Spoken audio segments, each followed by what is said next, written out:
118 de notre Constitution, c'est cet article-là qui dispose et nous montre la modalité du changement de la Constitution ou de la modification. Vous allez voir que cet article est clair. Il n'y a que le président de la République qui peut initier une voie référendaire. Nous avons aussi le gouvernement réuni dans un conseil des ministres qui peut proposer le changement de la Constitution, mais il y a aussi l'Assemblée et le Sénat, c'est-à-dire chacune des deux chambres réunies avec la moitié de ses membres.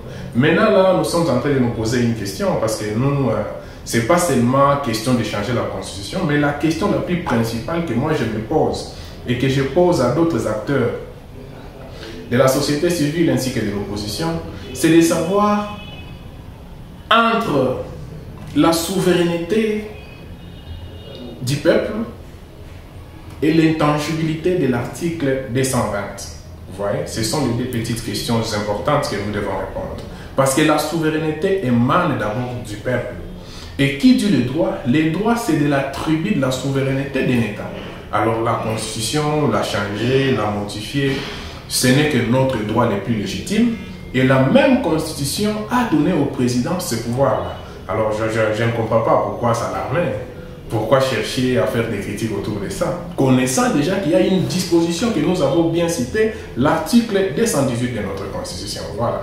Pour la promulgation de cette Constitution depuis 2006, l'IDPS d'abord comme parti n'était pas d'accord.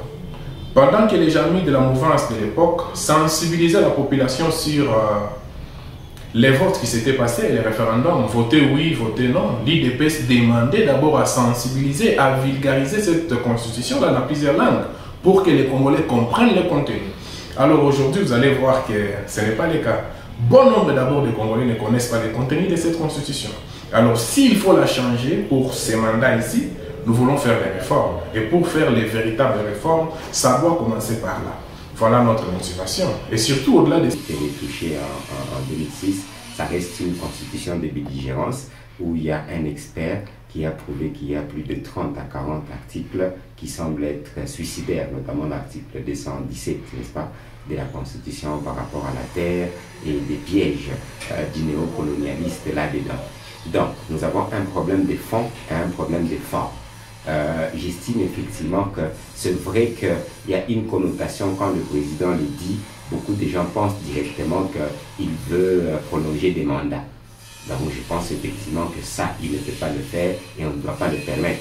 Mais j'estime effectivement que la Constitution telle qu'elle est pour l'instant n'est pas peut-être une grande priorité parce qu'on doit d'abord gagner la guerre, n'est-ce pas? Faire des institutions, on est sûr et certain. Mais il faudra qu'on change cette Constitution aussi le plus vite possible pour avoir une Constitution effectuée par des Ouazalendou, par des Congolais qui aiment la nation congolaise et qui vont corriger certains articles par rapport aux desiderata de la population. J'estime franchement qu'au moment où nous avions eu la Constitution de 2006, les Congolais n'étaient pas assez libres, sauf si je me trompe.